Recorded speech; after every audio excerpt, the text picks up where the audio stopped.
자, 이번 시간에는 물건 변동의 원인을 좀 봅시다. 물건의 변동 원인. 이건 그 첫 번째 시간에 했던 걸 조금 응용해서 써먹어야 돼요. 갑이라는 사람이 자신의 건물을 1억 원에 팔겠다. 이게 청약의 의사표시. 우리 좋다 1억 원에 사겠다. 이게 승낙의 의사표시죠. 이건 매매 계약을 구성하는 계계 사실이니까 이건 뭐라 그러죠? 법률 사실. 다음 청약과 승낙의 의사표시가 합치가 됐어요. 그러면 매매 계약이 만들어지게 되죠. 매매 계약은 바로 권리를 변동시켜주는 원인이니까 얘는 뭐라 그러죠? 법률 요건, 법률 요건이라고 하고, 다음 건물 소유권 이전 청구권, 대금 지급 청구권, 이건 뭐라 그래요? 법률 효과, 법률 효과. 그때 법률 요건이 바로 권리 변동의 원인이고, 이 법률 요건에 두 가지가 있다 그랬죠. 그 두 가지가 뭐죠? 의사표시가 들어가 있는 거 모두 묶어서 법률행위라고 하고, 의사표시가 들어가 있지 않은 거 모두 묶어서 법률 규정이라고 하자라고 그랬어요. 여기도 똑같아요. 그러면 물건을 변동시켜주는 원인, 물건 변동의 원인, 이게 법률 요건, 법률 요건. 그러니까 물건을 변동시켜주는 원인은 두 가지가 있는데 두 가지가 뭐죠? 법률 행위하고 법률 규정이라는 거예요. 자, 그러면 이때 이 두 가지의 구별 기준은 뭐가 있고 없고의 차이예요. 의사표시가 있고 없고의 차이인 거죠. 그러면 물건을 변동하는 과정을 쭉 살펴봤더니 의사표시가 들어가 있더라. 그럼 이건 물건 변동의 원인이 뭐가 되는 거죠? 법률 행위라고 하는 거고, 그 다음 물건 변동 과정을 다 살펴봤더니 의사표시가 하나도 들어가 있지 않다. 이건 뭐가 되는 거죠? 법률 규정에 의한 물건 변동이라고 부른다는 겁니다. 이렇게 의사표시가 있고 없고의 차이인 거예요. 자, 그럼 실반 다시 봅시다. 자, 그럼 이때 요 부동산 물건 변동, 동산 물건 변동으로 나눠요. 왜냐하면 객체가 동산을 대상하는 경우도 있고 부동산을 대상하는 경우도 있으니까 물건 다시 두 가지로 나누는 겁니다. 먼저 법률 행위로 인한 부동산 물건 변동, 그리고 법률 행위로 인한 동산 물건 변동. 법률 규정도 똑같아요. 얘도 뭐로 나누는 거죠? 부동산 물건 변동, 동산 물건 변동 나눈다는 겁니다. 이건 법률 규정에 의한 부동산 물건 변동, 그다음 법률 규정에 의한 동산 물건 변동으로 나눈다는 겁니다. 그럼 시험에서 중요한 건 동산 물건 변동이 중요할까요? 부동산 물건 변동이 중요할까요? 당연히 부동산 물건 변동이 중요하죠. 왜냐하면 우리가 부동산 중개를 하는 거예요. 부동산 중개. 그리고 중개 대상물 아세요? 중개 대상물? 부동산 중개하는 거잖아요. 중개 대상물에 뭐 있죠? 중개탑 시간에 배우잖아요. 중개 대상물. 중개 대상물에 해당되는 건 뭐죠? 토지, 건물, 토지 정착물, 또 임모. 일단 광업권은 중개 대상물 돼야 안 돼요. 광업권 안 되죠. 광업재단이 되는 거고. 하지 말까 그랬나? 중개사법은 그런 게 좀 얍삽하죠. 토시 싹 바꿔가지고 틀리게 하고 그런 게 좀 많은 과목이 중개사법인데, 어쨌든 이제 요 부동산과 관계된 거 위주로 시험에 출제되니까 여기 이 물건 변동도 요 법률 행위로 인한 부동산 물건 변동, 법률 규정에 의한 부동산 물건, 이게 중요하다는 겁니다. 그래서 유명한 조문인데요. 꼭 기억을 하셔야 돼요. 먼저 법률 행위로 인한 부동산 물건 변동은 이건 186조에서 규정하고 있어요. 186조. 그 다음 법률 규정에 의한 부동산 물건 변동은 187조에서 규정하고 있어요. 이건 워낙 유명한 조문에서 법률 행위로 인한 부동산 물건 변동은 186조에 의한 물건 변동이다. 이렇게도 부릅니다. 그리고 법률 규정에 의한 부동산 물건 변동은 187조에 의한 물건 변동, 이렇게도 불러요. 그러니까 이게 186조, 187조 이 점은 중요해요. 자, 그래서 한번 읽어봅시다. 워낙 중요하다 그랬으니까 한번 읽어봐야 되겠죠? 자, 기초입문서 210페이지인데 거기 오시면 기초입문서 210페이지, 자, 거기 밑부분에 올라오시면 186조 조문 있죠? 찾으셨어요? 자, 그럼 한번 읽어봅시다. 186조. 책 없으면 제가 읊어드릴 테니까 잘 들으시면 됩니다. 186조 같이 한번 읽어보겠어요. 시작.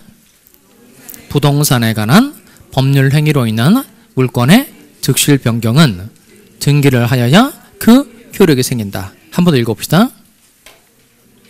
부동산에 관한 법률 행위로 인한 물건의 득실 변경은 등기를 하여야 그 효력이 생긴다. 이렇게 되죠. 거기 득실 변경이 있는데 득이라는 건 뭘까요? 취득 말하는 거고, 취득이니까 권리가 발생하는 거죠. 실은 뭘까요? 상실이니까 권리가 소멸하는 거죠. 결국 권리가 발생하고 변경하고 소멸하는 걸 말하는 겁니다. 그러면 득실 변경 밑에다가 요걸 한 단어로 말하면 발생, 변경, 소멸을 통틀어서 한 단어로 말하면 그게 변동입니다. 변동. 득실 변경에다가 변동 이렇게 한번 써봐요. 변동. 자, 그러면 권리가 발생하고 권리가 변경되고 권리가 소멸하는 걸 다 통틀어 말할 땐 요 권리가 변동한다 이렇게 말한다는 겁니다. 그럼 변동으로 바꿔서 한번 읽어봅시다. 186조 다시 한번 읽어보겠습니다. 시작. 부동산에 관한 법률 행위로 인한 물권의 변동은 등기를 하여야 그 효력이 생긴다 이렇게 돼 있죠. 자, 그럼 10번 봅시다.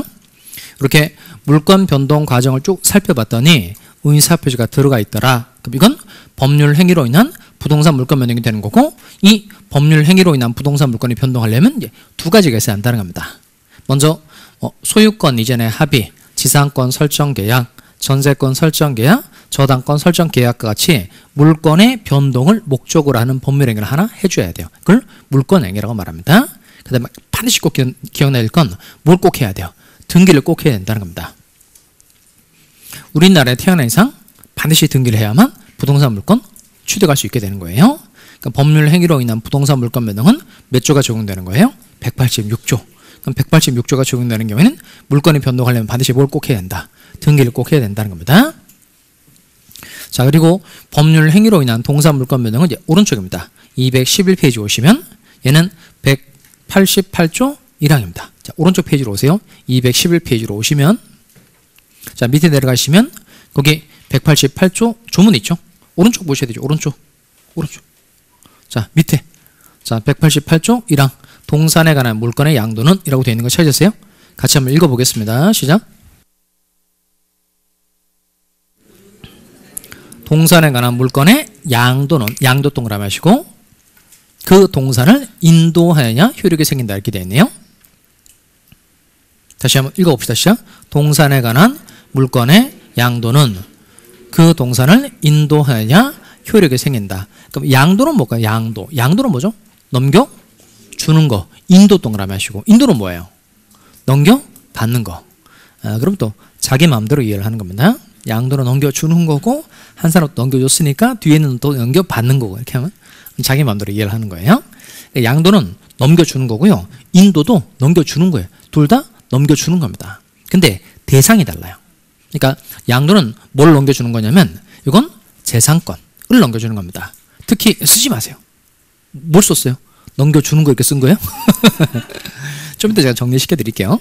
일단 양도는 요 동산, 부동산, 권리 이런 걸 다 통틀어 말할 땐 재산권이라 그래요. 재산권. 그러니까 재산권을 넘겨줄 때 이걸 양도라고 표현하는데, 다만 요 갑이라는 사람이 자신이 가지고 있는 건물을 을에게 매매 계약을 통해서 팔았어요. 그러면 건물 소유권이 갑에서 을로 넘어가는 거죠. 요거 양도이다 아니다. 매매 계약을 통해서 소유권이 을에게 넘어가는 건 양도이다 아니다. 이다. 그 다음에 갑이 아버지, 을이 아들이에요. 아버지가 이제 사망하셨어요. 사망해서 요 상속을 원인으로 아들에게 소유권이 넘어갔어요. 아버지가 가지고 있는 건물 소유권이 상속을 원인으로 아들에게 넘어갔어요. 요거 양도이다 아니다. 양도? 아니에요. 둘은 똑같이 재산권이 넘어간 건 맞잖아요. 둘은 차이가 있어요. 어떤 차이가 있을까요? 매매 계약이니까 이건 의사표시가 있죠. 그러니까 의사표시가 들어가 있고, 상속은 갑이 사망해서 소유권이 넘어가는 거니까 이건 의사표시가 안 들어가 있는 거죠. 그러니까 똑같이 재산권의 이전이라고 하더라도 의사표시가 안 들어가 있는 건 양도라고 말할 수 있다 없다는 거예요. 그래서 양도는 이제 써봅시다. 양도 동그라미 했죠? 여기에다가 조그만하게 필기합시다. 자, 양도는 의사표시에 의한, 이게 꼭 들어가야 돼요. 의사표시에 의한 재산권의 이전, 이렇게 쓰시면 되겠습니다.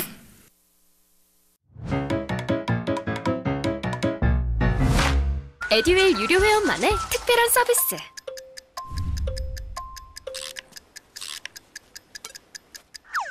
하치하차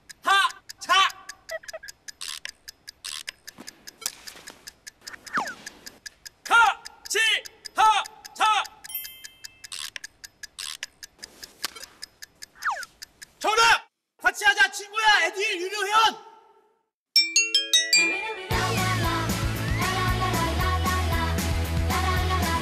소개하고 현금 받는 혜택. 오직 에듀윌 유료 회원에게만. 에듀윌. 의사 표시에 의한 재산권의 이전. 이렇게 제가 필기하세요라고 할 때 그때 쓰면 돼요. 그 전에 막 쓰다가 이제 책만 더럽게 만들지 마시고 그냥 딱 불러주는 것대로. 자, 양도는 여러분 쓴 거 한번 읽어봅시다. 양도는 뜻이 뭐죠? 의사 표시에 의한 재산권의 이전을 양도라고 한다는 겁니다. 그러면 이 양도가 넓은 개념이에요? 매매가 넓은 개념이에요? 양도가 넓은 개념이다? 매매가 넓은 개념이다? 매매요? 양도가 넓은 개념이에요? 매매가 넓은 개념이에요? 양도겠죠. 양도. 그러니까 매매, 증여, 교환 이거 다 통틀어서 다 의사표시로 넘어가는 거니까 다 통틀어서 양도라고 한다는 겁니다. 양도에는 매매도 있고 증여도 있고 교환도 있고 다 여러 가지 다 들어간다는 겁니다. 하여튼 뭐에 의해서? 의사표시에 의해서 재산권이 이전하면 다 양도 이렇게 말한다는 겁니다. 자, 그다음 인도. 인도는 뭐죠? 인도도 넘겨주는 거죠. 인도는 뭘 넘겨주는 거냐면 이건 점유를 넘겨주는 걸 인도라 그래요. 점유를 넘겨주는 거. 내가 이 물건에 대해서 가지고 있는 사실상의 지배를 넘겨주는 걸 이걸 인도로 간다는 겁니다. 그러니까 물건 배달하는 거 생각하시면 돼요. 물건 배달. 그래서 인도는 써봅시다. 점유의 이전 이렇게 하면 돼요. 점유의 이전. 점유의 이전. 그러니까 점유를 넘겨주는 거 또는 사실상의 지배를 이전해 주는 걸 인도라고 한다. 그리고 가장 대표적인 예가 물건을 배달하는 것이다. 그 정도로 이해하시면 돼요. 자, 그럼 다시 해봅시다. 동산에 관한 물건의 양도는 그 동산을 모아야 인도하여야 효력이 생긴다는 겁니다. 자, 그럼 7번 봅시다. 그럼 다시 원래대로 오셔서 자, 이렇게 법률 행위로 인한 동산 물건 변동의 경우에도 또 188조 1항 읽어보니까 여기도 마찬가지로 첫 번째 물건 변동을 목적으로 한 법률을 하나 해야 됩니다. 그게 물건 행위라는 거고 여기는 동산이니까 동산을 뭘 해줘야 되는 거죠? 이걸 인도해줘야 되는 겁니다. 그러니까 부동산인 경우에는 뭘 하는 거고 등기, 동산인 경우에는 인도해야 된다는 겁니다. 자, 그러면 이때 요 법률 행위로 인한 부동산 물건이 변동하려면 뭐가 있어야 돼요? 물건 행위와 등기가 있어야 한다. 그리고 법률 행위로 인한 동산 물건이 변동하려면 물건 행위와 뭐가 있어야 한다? 인도. 그럼 이렇게 물건이 변동을 한 경우에 등기를 통해서 인도를 통해서 물건이 변동한 사실을 외부에 알려줘야 된다는 겁니다. 이게 아까 무슨 원칙이었었죠? 물건이 변동한 경우에 이를 외부에 널리 알려줘야 한다. 이게 무슨 원칙이었었죠? 이게 공시의 원칙. 공시의 원칙. 그 다음에 그 공시의 원칙을 관철시키는 입법례가 두 가지가 있는데 그러니까 우리나라처럼 요 등기 인도 같은 공시 방법을 갖추었을 때 물건 변동의 효력을 인정해 주는 걸 이걸 특별히 성립요건주의라 그래요. 성립요건주의. 제가 옛날에 공부할 때는 형식주의라고도 배웠는데 가끔 이렇게 표현되는 경우도 있어요. 우리 민법은 형식주의를 취하고 있다 이런 말을 쓰기도 하는데 둘은 같은 말입니다. 성립요건주의, 형식주의는 똑같은 말입니다. 등기라는 성립요건, 등기라는 형식을 갖췄을 때 물건 변동의 효력을 인정해 준다. 인도라는 성립요건, 인도라는 형식을 갖췄을 때 물건 변동의 효력을 인정해 준다. 그래서 둘은 같은 말입니다. 성립요건주의, 형식주의는 같은 말이에요. 자, 그럼 이제 부동산이 중요하다 그랬으니까 잘 따라오세요. 물건 변동 과정을 살펴봤더니 운이사표지가 들어가 있더라. 그럼 이건 물건 변동의 원인이 뭐가 되는 거죠?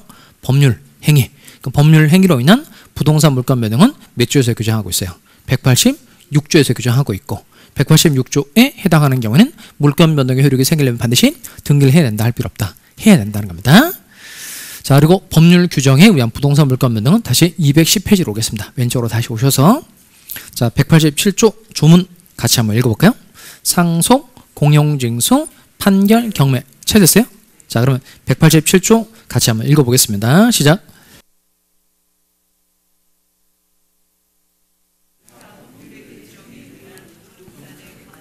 자, 상속, 공용징수, 판결, 경매, 기타 부동산에 관한 물건의 취득은 등기를 요하지 아니한다 이렇게 되어 있죠. 자, 그러면 칠판 봅시다. 일단 이게 세트입니다. 네 가지가 상, 공, 판, 경이 세트입니다. 상은 뭐죠? 상속. 그다음 공, 공용징수. 공용징수는 뭐 생각하면 되냐면 그 토지 수용 생각하시면 돼요. 토지 수용. 토지 수용. 토지가 수용돼서 소유권이 넘어가는 거. 그러니까 국가가 공익 사업을 위해서 법률을 통해서 국민의 재산권을 강제로 빼앗아가는 걸 공용징수라고 표현합니다. 판은 뭘까요? 판결. 법원의 판결에 의해서 특히 특히 형사 판결 얘기하는 겁니다. 법원의 판결에 의해서 경매는 뭐죠? 경매. 이렇게 상, 공, 판, 경, 기타 법률 규정에 의한 부동산 물건 취득은 등기를 요하지 아니한다 이렇게 되어 있죠. 따라서 법률 규정에 의한 부동산 물건 취득 시에는 등기가 필요해요? 필요 없어요? 필요 없어요. 근데 단서 그러나 등기하지 아니하면 처분하지 못한다 이렇게 되어 있으니까 뭐 할 땐 등기를 해야 된다. 처분할 땐 등기를 해야 된다는 겁니다. 자, 조금 연습을 좀 해봅시다. 칠판 다시 오시고 쭉 예를 제가 한 4개 정도 설명할 테니까 이게 186조가 적용되는 경우인지 187조가 적용되는 경우인지 등기를 해야 되는 경우인지 할 필요 없는 경우인지 잘 찾아보시기 바랍니다. 그럼 이게 요 186조가 적용되는 경우인지 7조가 적용되는 경우인지는 뭘 보면 돼요? 의인사 표시가 있나 없나 보면 되는 거죠. 그 다음 이 물건 변동이 등기가 필요한지 필요 없는지 뭘 보면 돼요? 의인사 표시가 들어가 있는지 없는지 잘 보면 되죠. 그게 이제 가장 기초적인 구별이 포인트가 되는 겁니다. 자, 그럼 잘 따라오세요. 자, 먼저 갑이라는 사람이 건물을 새로 하나 지었어요. 신축을 했어요. 자, 그러면 신축을 했으니까 신축한 건물에 대해서 갑이 뭘 취득하게 될까요? 소유권 취득하게 되죠. 자, 그럼 이 물건 변동의 원인은 법률 행위일까요? 법률 규정일까요?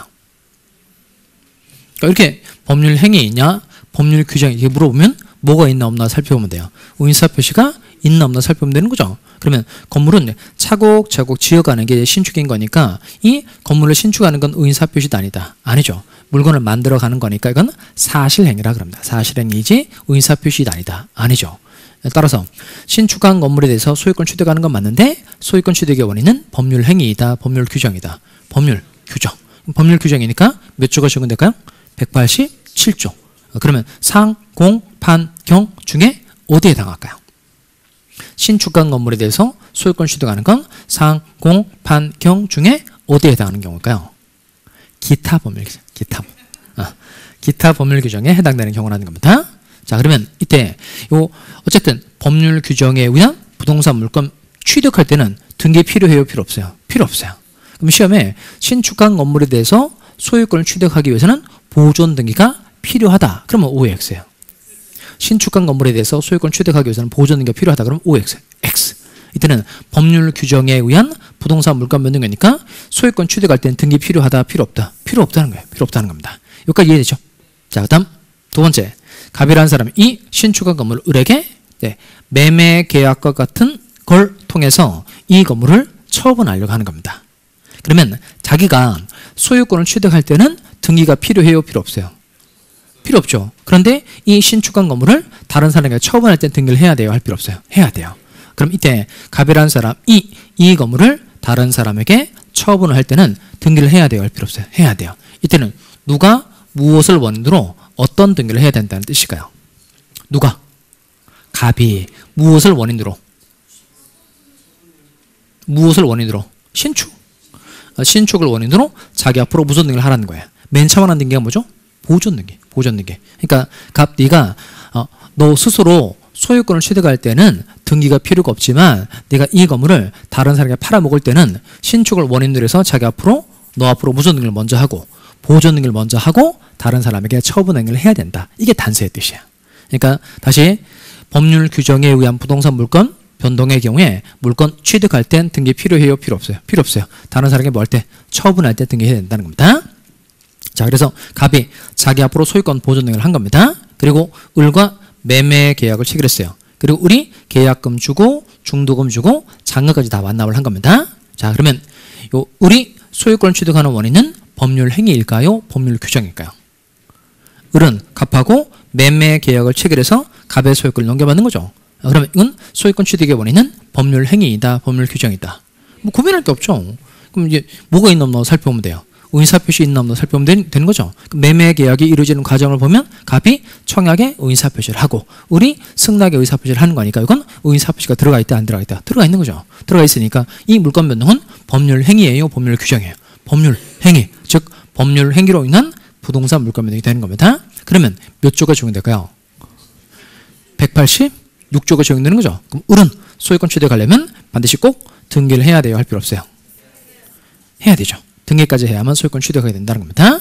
그러면 매매 계약을 원인으로 소유권 취득하는 원인은 법률 행위가 되고 186조에 따라서 꼭 등기를 해야 된다 할 필요 없다. 해야 한다는 겁니다.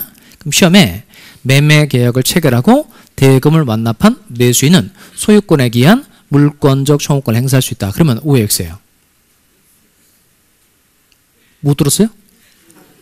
매매 계약을 체결하고 대금을 완납한 매수인은 소유권에 기한 물권적 청구권을 행사할 수 있다.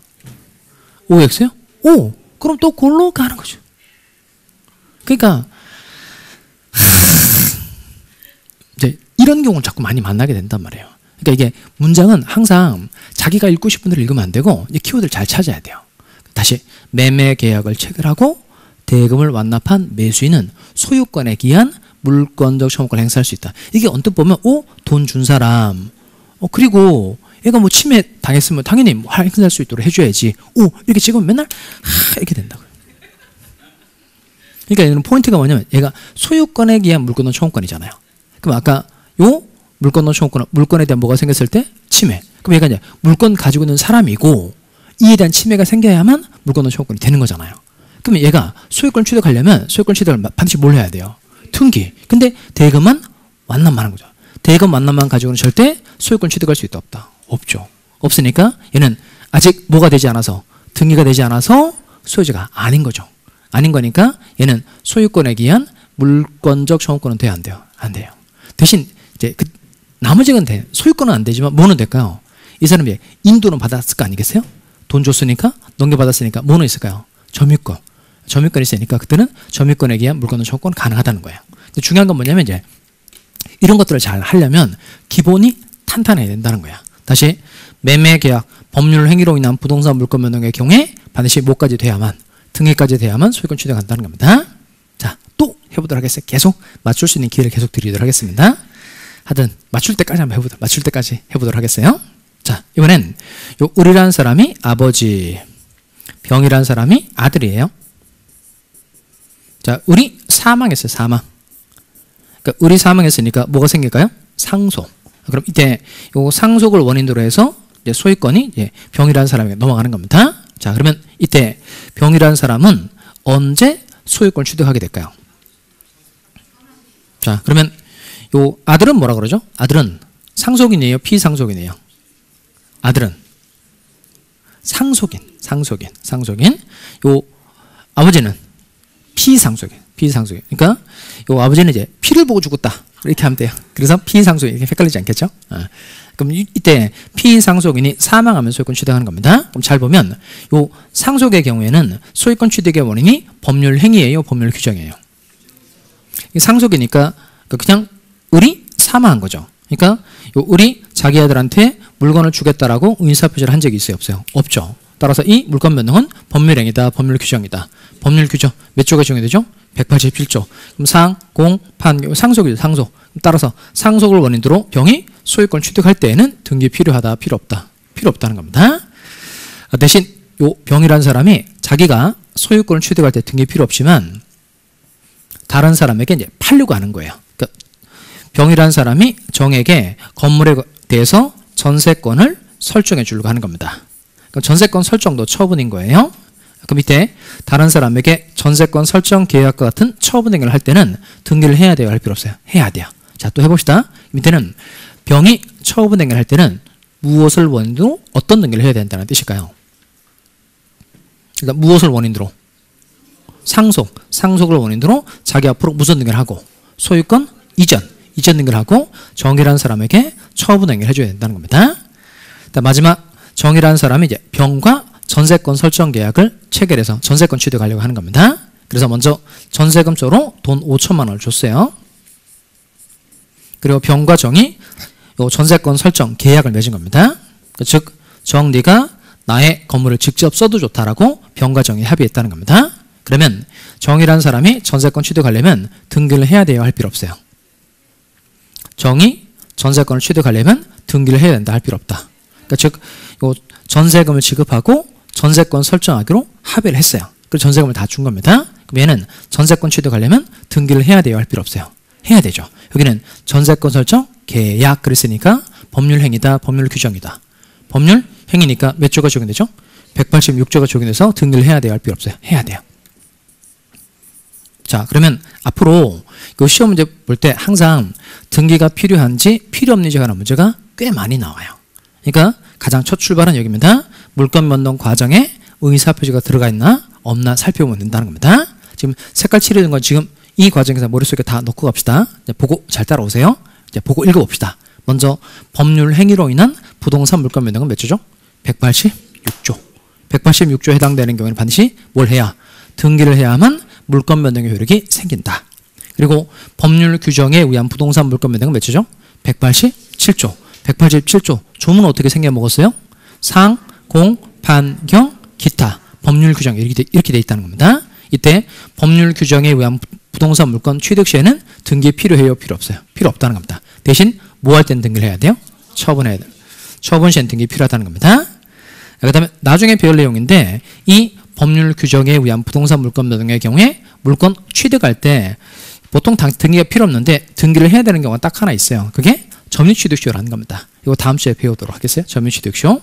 이거 245조 1항인데 조문 하나 써놓을까요? 245조 1항 20년간 소유의 의사로 평온 공연하게 부동산을 점유하는 자는 등기함으로써 그 소유권을 취득한다. 이렇게 되어 있어요. 20년 동안 소유의 의사라는 걸 가지고 다른 사람의 땅을 매해 경작했다는 겁니다. 그럼 20년 지나고 등기를 하면 소유권 준다. 이게 이제 취득시효인데 이때는 물건 취득할 때 등기를 해야 되는 예외가 딱 하나 존재합니다. 그리고 동산 물건 변동도 이거 소유권 파트 할 때 개별적으로 배워보도록 하겠어요. 그러니까 취득시효, 선의취득, 무주물 선점, 유실물 습득, 매장물 발견, 그다음 첨부제도로 가서 부합, 혼합, 가공에 의해서 각각 소유권 취득할 수 있는데 소유권 취득의 원인은 법률 규정이 되는 겁니다. 이거 소유권 파트 할 때 보도록 하겠어요. 에듀윌 유료 회원만의 명품 자료 서비스.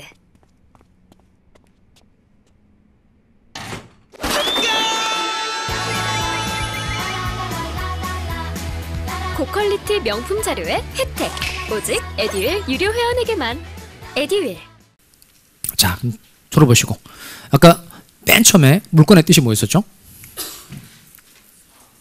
물건의 뜻 계속 이거 하고 있잖아요. 사람이 물건을 직접 지배하는 권리. 이거 물건이라고 한다는 겁니다.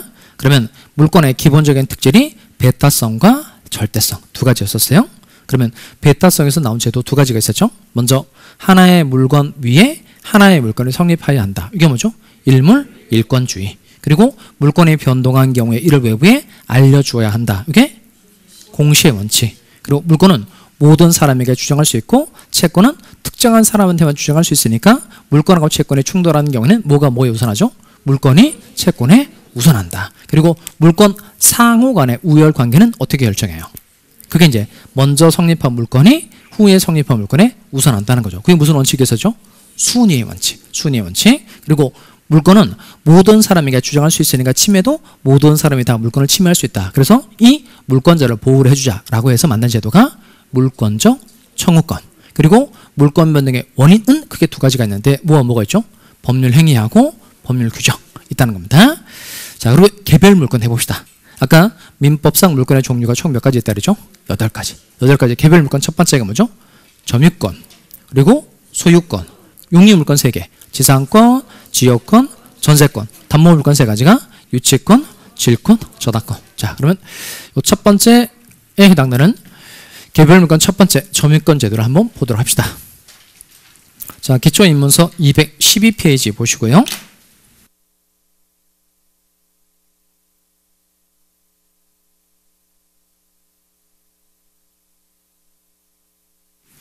자, 거길 펴놓으시고 이 점유권 파트는 요 사례 가지고 개 사례 가지고 한번 해봅시다. 그래서 차근차근 해드릴 테니까 한번 봐보세요. 먼저 갑이라는 사람이 개 한 마리를 가지고 있어요. 자, 그러면 이때 갑이라는 사람이 개를 가지게 된 이유는 여러 가지가 있죠. 가장 대표적인 예가 갑이 개를 돈 주고 샀어요. 개에 대해서 소유자이기 때문에 가지고 있는 경우 이게 제일 많겠죠. 그 다음에 다른 사람한테 개를 빌린 겁니다. 그러니까 임차해서 개를 가지고 있는 경우도 있고, 이 사람이 지나가는 개가 엄청 이뻐서 개를 확 세배 가져왔어요. 그래서 세배해서 가지고 있다는 겁니다. 그럼 이 세 가지의 공통점은 뭐죠? 다 가지고 있다는 거죠. 소유자로서 가지고 있다, 임차인으로서 가지고 있다, 훔쳐서 가지고 있다, 다 가지고 있다는 거야. 그러면 어떤 물건을 가지고 있다는 건 법적으로 표현할 때 어떻게 표현할까요? 이렇게. 이건 사실상 지배하고 있다 이렇게 말합니다. 가지고 있다는 건 사실상 지배하고 있다 이렇게 말합니다. 자, 그러면 요 소유자로서 임차인으로서 가지고 있는 건 요 갑이라는 사람이 걔를 가질 만한 정당한 법적 근거가 있어요, 없어요? 있죠. 그 다음에 훔쳐서 가지고 있는 건 이건 걔를 가질 만한 정당한 근거가 있어요, 없어요? 없어요. 그런데도 똑같이 소유자로서 가지고 있든 임차인을 가지고 있든 세뱃을 가지고 있든 똑같이 물건을 가지고 있기만 하면 갑에게 이 물건을 준다는 겁니다. 뭘 준다는 거예요? 점유권을 준다는 거예요. 이게 중요해요. 그러니까 이 사람이 쉽게 말하면 이 사람이 그 물건에 대해서 소유자이든 아니든 물건을 가지고 있기만 하면 반드시 뭘 준다는 거예요? 점유권이라는 걸 꼭 준다는 거예요. 이게 점유권 제도의 제일 중요한 특징입니다. 그러니까 요 첫 번째하고 두 번째는 소유권의 근거에서 임차권의 근거에서 가지고 있는 거니까 이때는 갑이라는 사람이 이 물건을 가지게 된 정당한 법적 근거가 있어요, 없어요? 소유자로서 임차인으로서 가지고 있는 건 요 갑이 걔를 가질 만한 정당한 법적 근거가 있다, 없다? 있죠. 이렇게 어떤 물건에 대한 사실상의 지배를 정당화시켜주는 법률상의 권리를 본권이라고 그래요. 뭐라고 표현한다는 거예요? 본권. 본권. 첫 번째고 두 번째는 본권이 있는 경우다, 없는 경우다. 있는 경우. 대부분 이런 경우가 많죠. 자, 근데 이 세 번째처럼 훔쳐서 가지고 있다는 겁니다. 훔쳐서 가지고 있는 건 갑이 걔를 가질 만한 정당한 법적 근거가 있다, 없다? 없다는 거예요. 그러면 중요한 건 점유권 제도의 경우에는 이 사람에게 본권이 있든지 없든지 상관없이 불문하고 이 물건을 뭐하고 있기만 하면 사실상 지배하고 있기만 하면 갑에게 점유권이라는 권리를 준다는 거예요. 이게 이 제도의 제일 중요한 특징입니다. 그래서 점유권은 뜻이 오고요. 읽어보겠습니다. 1번, 2번 천천히 한번 읽어봅시다. 뭘 불문하고? 본권 요물을 불문하고 물건에 대한 사실상의 지배를 보호하는 권리. 자, 앞으로 그 본권 가지고 그 잘 이해가 되지 않으면 본권 자리에 소유권을 집어넣으면 됩니다. 자, 이 사람한테 소유권이 있었는지 없었는지 상관없이 이 사람이 물건을 가지고 있기만 하면 얘를 보호해 준다는 거예요. 이게 점유권 제도의 중요한 특징입니다. 자, 그러면 아주 쉬운 예를 가지고 한번 해볼 테니까 봐봐요. 그러면 여러분이 그 민법책을 돈 주고 샀어요. 민법책 돈 주고 샀으니까 먼저 민법책에 대해서 뭘 가지고 있을까요? 소유권 가지고 있죠. 소유권. 그리고 이 민법책을 수업 받는 동안에 쓰고 있어요. 수업 받는 동안에 쓰고 있다는 겁니다. 그럼 이때는 소유권 말고 뭘 가지고 있는 거죠?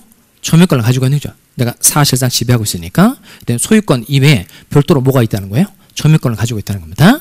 그러면 민법책을 돈 주고 사서 수업 시간에 쓰고 있는데 다른 사람 이 물건을 이 민법책을 가지고 간 거예요.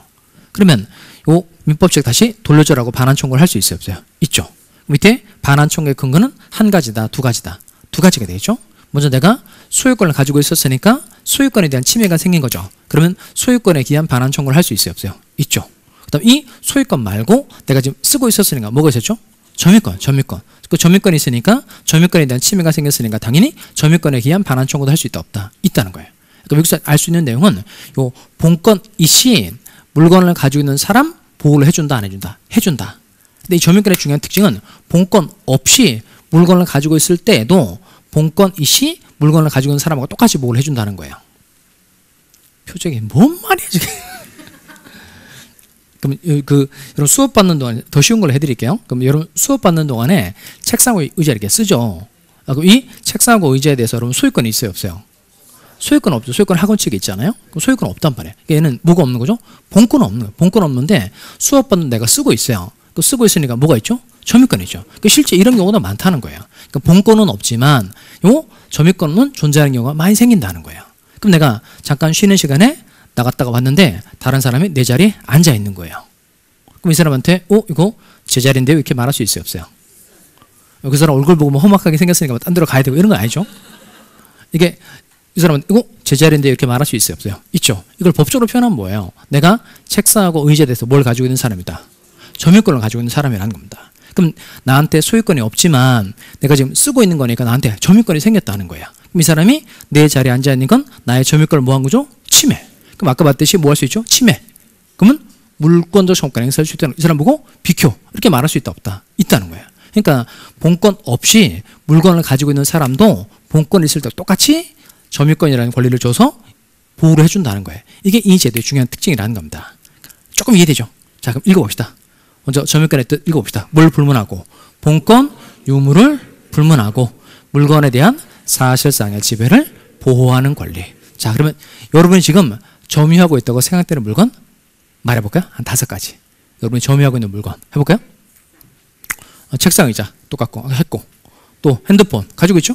소유권 말고 가지고 있으니까 뭐죠? 점유권. 또 뭐 가방, 옷, 다, 또 채, 이렇게 여러분 소지품이라고 얘기하는 것이 다 점유권이에요.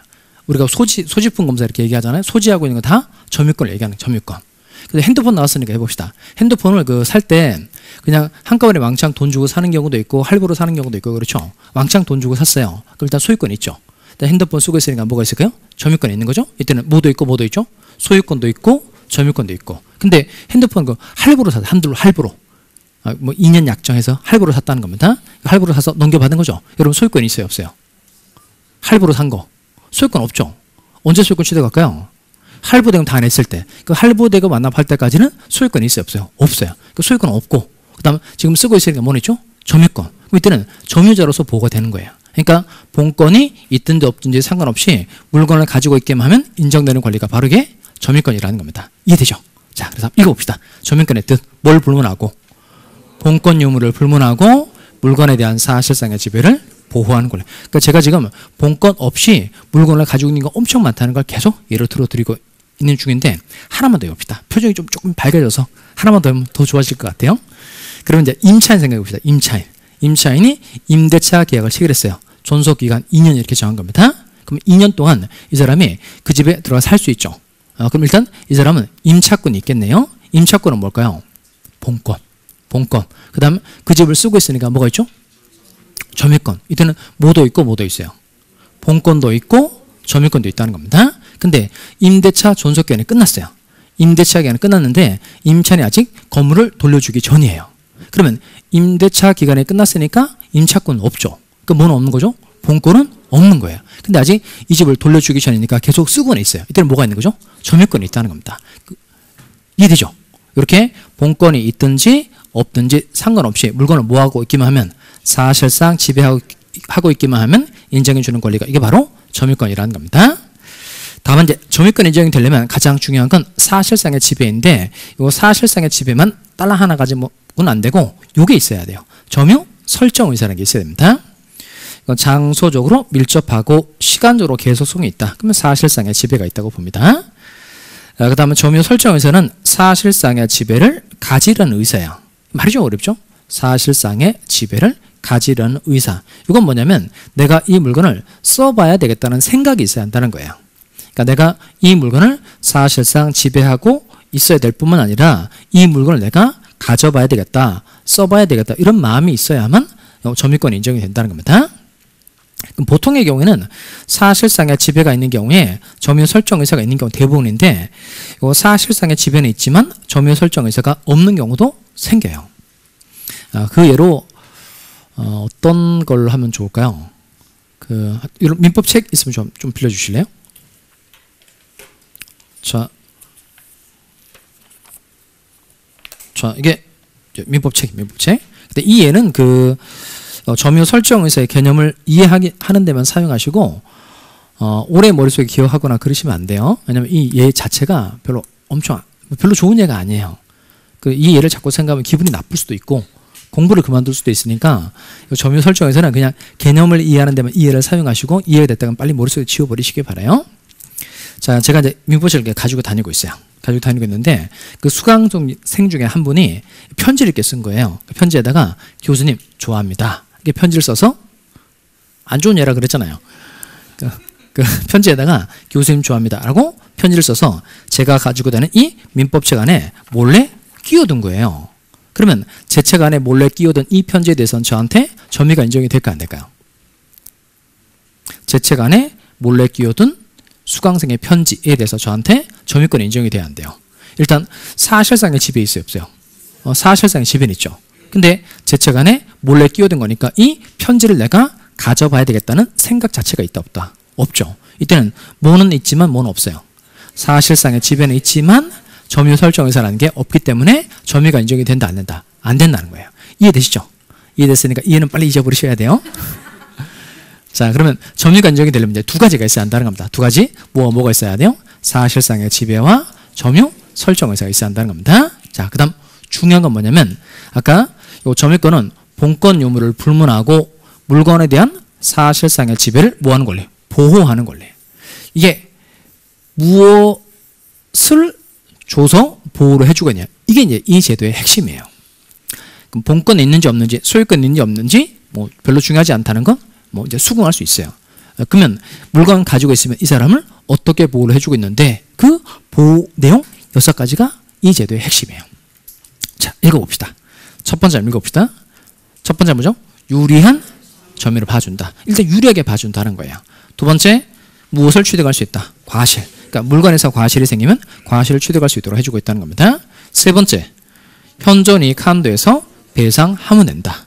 그리고 네 번째, 비용 상한 청구할 수 있다. 다섯 번째, 물권적 청구권 행사할 수 있다. 여섯 번째, 자력구제권 행사할 수 있다. 자, 이게 총 보호 내용 여기다가 6가지라고 써놓을까요? 6가지. 자, 이게 왜 전체 공부에 중요하냐면 그 내용을 공부를 했을 때 이게 체계를 좀 잘 잡아놔야만 내가 그 제도를 확실하게 정리를 했는지 제대로 파악하고 있는지 알 수 있으니까 보호 내용 6가지를 잘 꿰기 바랍니다. 요건 그 공부를 해보고 숙제를 좀 하나 내드리도록 하겠어요? 이게 그 뭐 앞글자를 따든지 아니면 그 뭐 스토리를 만들든지 해서 이걸 암기 코드를 하나 만드세요. 암기 코드. 암기 코드를 만들어서 이걸 그 학습 질문에다가 올리시면 됩니다. 점유권 보호 내용 6가지 암기 코드입니다. 이렇게 해서 올리시면 되겠어요. 뭐 아무 때나 올리시면 돼요. 합격하기 전까지 올리시면 돼요. 그래서 이거 이제 학습 질문에 올리고 제가 읽어보고 이게 괜찮다라고 생각되면 이분에게 혜택을 드리도록 하겠어요. 어떤 혜택을 드릴 거냐면 이게 당첨되신 분들에게는 1차 시험 면제 혜택을 드리도록 하겠어요. 1차 시험 면제 혜택. 그래서 그 올해 1차 시험 면제 혜택 받은 사람이 27,000명이죠. 27,000명. 그래서 그 사람들은 다 올해 1차 시험 보지 않고 다 통과됐어요. 그래서 올해 1차 합격자 숫자가 27,000명이 된 거예요. 이렇게 반드시 해서 숙제를 꼭 올리시기 바랍니다. 아무거나 괜찮아요. 아무거나. 그러니까 자기가 해보고 이게 왜냐면 자꾸 이런 걸 해봐야 돼요. 물론 그 암기 코드 제가 만든 거 알려드리긴 할 거예요. 근데 이것도 좋은데 그 여러분이 해서 자기 나름대로 개발한 무기들 있죠. 그것대로 정리를 하는 게 시험 때까지 기억할 수 있는 방법이니까 이거 아니더라도 다른 부분도 해보고 괜찮은 거 있으면 항상 알려주시기 바라요. 일단 가장 제가 만든 거 하나 알려드리도록 하겠어요. 자, 이거 색깔 칠해둔 거 이거예요. 이거대로 하시면 돼요. 이거예요. 이거 할 수 있겠어요? 자, 이거 유리를 깬 과실이 현존하니 비용을 물자 이거예요. 그러니까 유리를 깼어요. 유리를 깬 잘못이 있다는 겁니다. 유리를 깬 잘못이 현존하고 있다는 거예요. 그러니까 유리 깼으니까 이제 손해가 생겼을 거 아니겠어요? 뭘 물으셔야 돼요? 비용 물으셔야 되죠. 유리를 깬 과실이 현존하니 비용을 물자 이거예요. 이렇게 암기 코드를 만들어서 이제 학습 질문 안에 이제 숙제 올려달라 그 얘기예요. 자, 그러면 자, 일단 요거대로 한번 해봅시다. 요거대로 첫 번째가 어떤 점을 봐주는 거죠? 유리한 점, 유리한 점이요. 자, 이건 기본적으로 점유권의 종류를 좀 공부를 해야 되니까 해봅시다.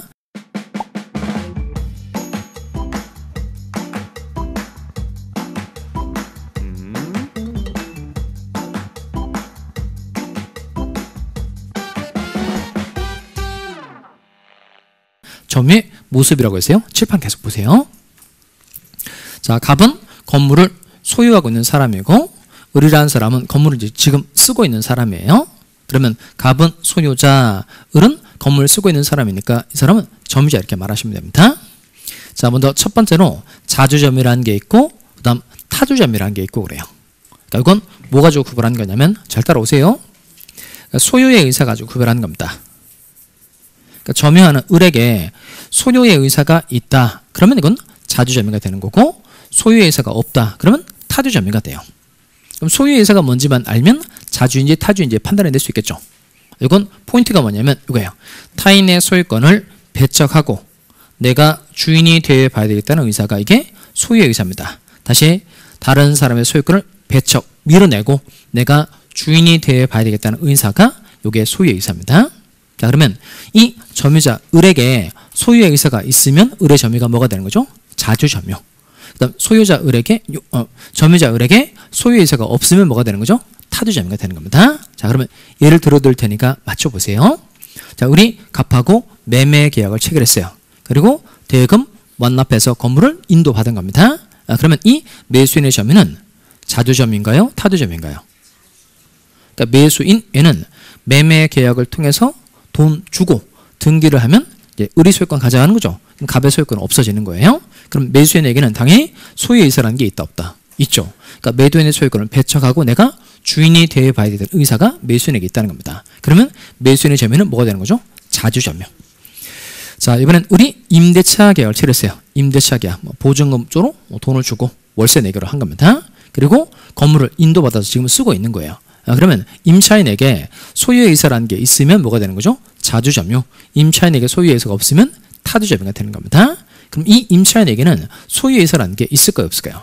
임대인의 소유권을 밀어내고 내가 주인이 되어봐야 되다. 이런 의사 임차인에게 없죠. 요 임차인은 임대인의 소유권을 전제로 남의 물건을 빌려서 쓰는 사람이니까 임차인에게는 소유의 의사가 있어요? 없어요? 없죠. 없으니까 임차인은 무슨 점유가 될까요? 타주점유. 자, 그러면 해봅시다. 수증자의 점유는 뭘까요? 수증자. 이 사람이 매수인하고 똑같으면 자주점유가 되는 거고 임차인하고 똑같으면 타주점유가 될 겁니다. 그럼 수증자는 자주점유예요? 타주점유예요? 이 사람 누구냐면 증여받은 사람. 그럼 증여한 사람 뭐라 그러죠? 증여자. 증여를 받은 사람은 수증자라 그래요. 그럼 이 수증자에게는 소유의 의사라는 게 있을까요? 없을까요? 없어요? 그러니까 매매는 매매 대금 주고 등기해서 소유권 가져가는 거죠. 매도인 소유권 없어지는 거고. 그다음 증여는 돈 안 주는 거죠. 돈 안 주고 그냥 등기해서 수증자가 소유권 가져가는 거죠. 그럼 증여자의 소유권 없어지는 겁니다. 그럼 둘 다 소유의 의사라는 게 있어요? 없어요? 있죠. 갑의 소유권을 밀어내고 내가 주인이 되어봐야 겠다. 이런 의사 있는 거죠. 있으니까 이거 무슨 점유가 되는 거죠? 자주점유. 그 다음에 전세권자. 전세권자의 점유는 자주점유예요? 타주점유예요? 전세권자 남의 물건 빌려서 쓰는 사람이니까 소유의사라는 게 없죠. 없으니까 임차인과 똑같이 무슨 점유가 되는 거죠? 타주. 그러면 이게 매매 계약인지 임대차 계약인지 증여 계약인지 전세권 설정 계약인지를 알면 자주점유인지 타주점유인지 판단을 낼 수 있어요? 없어요? 있죠. 무슨 계약인지 알면. 근데 요 을이라는 사람이 갑하고 계약을 한 건 맞는데 이 사람이 무슨 계약을 한 사람인지 모르겠다는 거예요. 이런 경우도 생길 수 있죠. 시간이 오래되었다 또는 계약서가 분실됐다. 이런 경우 생각하시면 되겠어요. 그러면 계약을 한 건 맞는데 세월이 오래되다 보니까 무슨 계약인지 자체를 모르겠다는 거예요. 그러면 점유자의 점유가 자주점유인지 타주점유인지 불분명한 경우가 생길 수 있어요? 없어요? 있죠. 이때는 어떻게 될까요? 아까 점유하고 있을 때 첫 번째 보호 내용이 뭐 있었죠? 어떤 점유로 봐준다?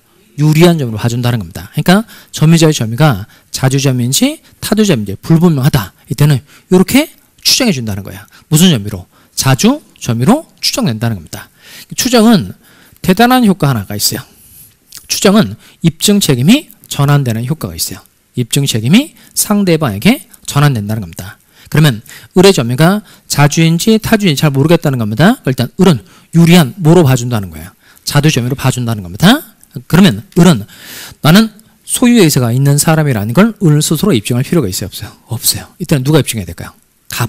갑 쪽에서 을의 점유가 타주점유라는 걸 갑이 입증을 해야만 자주점유 추정이 깨지고 입증을 못하면 을이 그냥 자주점유인 것으로 재판이 끝나게 됩니다. 그러니까 추정되고 안 되고는 중요해요? 안 중요해요? 중요해요. 그래서 첫 번째 자주인지 타주인지 불분명하다면 무슨 점유로 추정된다? 자주점유로 추정된다는 겁니다.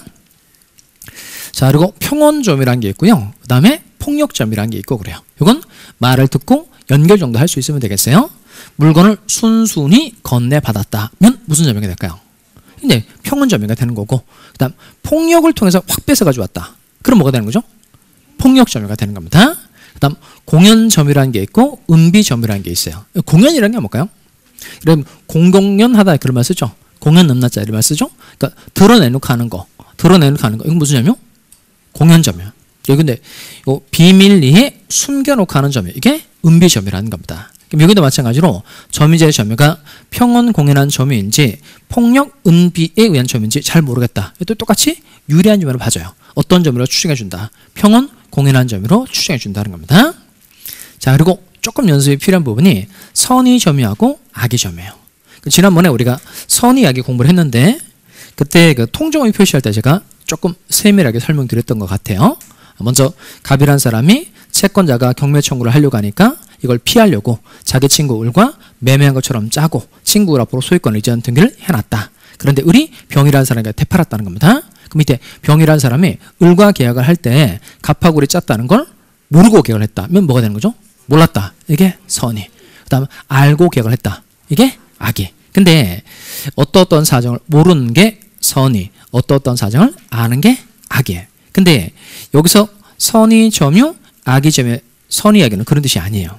자, 여기서 선의 점유는 소유권이 없는데 소유권이 있다고 믿고서, 이게 중요합니다. 본권이 없는데 본권이 있다고 믿고서 하는 점이가 이게 선의 점유예요. 그 다음에 본권이 없음을 알면서 또는 본권 유무에 관해서 의심을 하면서 하는 점이가 이게 악의 점이에요. 말이 조금 어렵긴 한데 예를 보면 또 쉽게 이해할 수 있어요. 자, 잘 집중해서 봅시다. 갑이 소유자고요. 소유자고 을과 매매 계약을 체결했어요. 매매 계약을 체결하고 을이 건물을 지금 점유하고 있는 사람입니다.